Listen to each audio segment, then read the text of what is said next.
SK network आपके साथ मैं हूं नितेश पाटीदार। बात करते हैं खबरों की।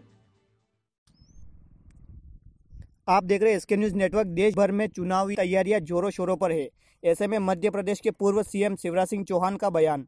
राहुल गांधी के 72,000 की घोषणा पर बोले शिवराज, राहुल गांधी हमेशा झूठ बोलते हैं। 10 दिन के किसान कर्ज माफी पर भी उन्होंने झूठ बोला और कहा था कि 10 दिन में सीएम बदलने की बात भी झूठ साबित हुई। अब तक बदल जाना चाहिए। उन्होंने यह भी कहा कि भोपाल समेत 29 सीटों पर बीजेपी जीतेगी। आखिर क्या कुछ कहा, आप भी सुने। चलिए फटाफट करें, मुझे उड़ीसा। दिल्ली से लौटे हैं आप और लगातार चर्चा, भोपाल को लेकर सबसे ज्यादा चर्चा है। कोई चर्चा नहीं है, पार्टी डिसाइड कर लेगी। सर उस पर रहने दें। सर राहुल गांधी ने कहा है कि 72,000 रुपए पर ईयर गरीब के खाते में आएगा अगर उनकी सरकार आती है। राहुल गांधी जी दुनिया के सबसे झूठ बोलने वाले इंसान हैं। ये वही राहुल गांधी जी हैं जिन्होंने मध्य प्रदेश में ये कहा था कि सभी किसानों का 2 लाख रुपए तक का कर्ज माफ़ करेंगे और 10 दिन के अंदर अगर कर्ज माफ़ नहीं हुआ तो हम मुख्यमंत्री हटा देंगे। अब तक इस हिसाब से 10 एक मुख्यमंत्री हट जाने चाहिए थे। कर्ज माफ़ी की घोषणा ढकोसला सिद्ध हुई, किसान ठगा गया, छला गया और कांग्रेस का रंग सबके सामने उतर गया। कर्ज माफ़ ना यहाँ कर पाए, न राजस्थान में और दूसरे राज्यों में कर पाए। जब चुनाव आता है तो ये झूठ बोलते हैं, झूठे सपने दिखाते हैं। मैं राहुल गांधी जी से पूछना चाहता हूँ, आज़ादी के बाद से लगातार कांग्रेस की सरकार देश में रही है।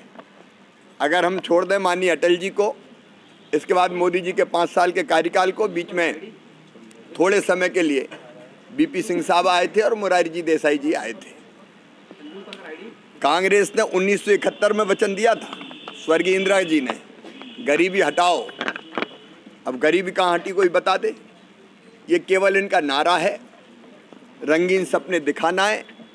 ये सपने कभी साकार नहीं होते। वोट बैंक की राजनीति के लिए कुछ भी वादे कर दो, जनता जानती है कि ये सच नहीं है। केवल वोट बैंक की राजनीति के लिए जनता को और मुंगेरी लाल की तरह सपने दिखाए जा रहे हैं। मैं तो खुद निकलूंगा और दुनिया को बताऊंगा, मध्य प्रदेश के अलावा भी, कि कर्ज माफ़ी में 56,000 करोड़ रुपए चाहिए थे। 5,000 करोड़ रुपए तक की कभी कर्ज माफ़ी ने नहीं की और इसलिए झूठे वादे कर रहे हैं और वो झूठ बोलने के आदी है। जनता को वो मूर्ख ना समझें, जनता ही जवाब देगी उनको। सर अगर देखें तो ये चल गया था कर्ज माफी, क्या लोकसभा में ये तुरुप का ये साबित होगा क्या? काट की हंडी कोई बार बार थोड़ी चढ़ती है, एक बार चढ़ गई। अब देख लिया कर्ज माफी नहीं हुई, देख लिया बेरोजगारी भत्ता नहीं मिला, सारे वादे उनके झूठे सिद्ध हुए। तो जनता इस सच को समझ गई है। मध्य प्रदेश में तो समझिए, हम समझाएंगे भी, मध्य प्रदेश के बाहर भी समझाएंगे, आज पुरी में भी समझाएंगे जाके। वो आयुष्मान भारत चला नहीं रही, वो किसान सम्मान निधि के पैसे डालने नहीं दे रही, वो दीनदयाल अंत्योदय उपचार योजना बंद कर रहे हैं, वो संबल योजना बंद कर रहे हैं, सारी जन कल्याणकारी योजनाएं बंद हो रही है। चालू केवल एक ही काम है, तबादला, ट्रांसफर उद्योग। अब भी तबादले हो रहे हैं, आचार संहिता लगी है, उसमें भी तबादले बदस्तूर जारी है। ये ऐसी सरकार है जो आचार संहिता में भी टेंडर मंगा लेती है। ये ऐसी सरकार है कि जिसने पूरे प्रदेश के विकास को बाधित कर दिया है। पूरा प्रदेश ठप्प पड़ा है, विकास ठप्प पड़ा हुआ है और एक के बाद एक जन कल्याणकारी योजनाएं बंद करते जा रहे हैं, क्योंकि संवेदना मन में है नहीं। जनता से लेना देना नहीं है, विकास से लेना देना नहीं है, केवल चल रहे हैं। सर दिग्विजय सिंह जैसे चेहरे सामने, जनता पार्टी के कार्यकर्ता हैं और कौन क्या करेगा ये फैसला पार्टी करती है। इतना मैं कहता हूं कि भोपाल में भारतीय जनता पार्टी भारी बहुमत के साथ जीतेगी और मध्य प्रदेश की 2900 सीटें जीतने का टारगेट हमारा है। सर दीनदयाल अंत्योदय योजना कांग्रेस सरकार बंद कर रही है, हम इस पर नज़र रखेंगे।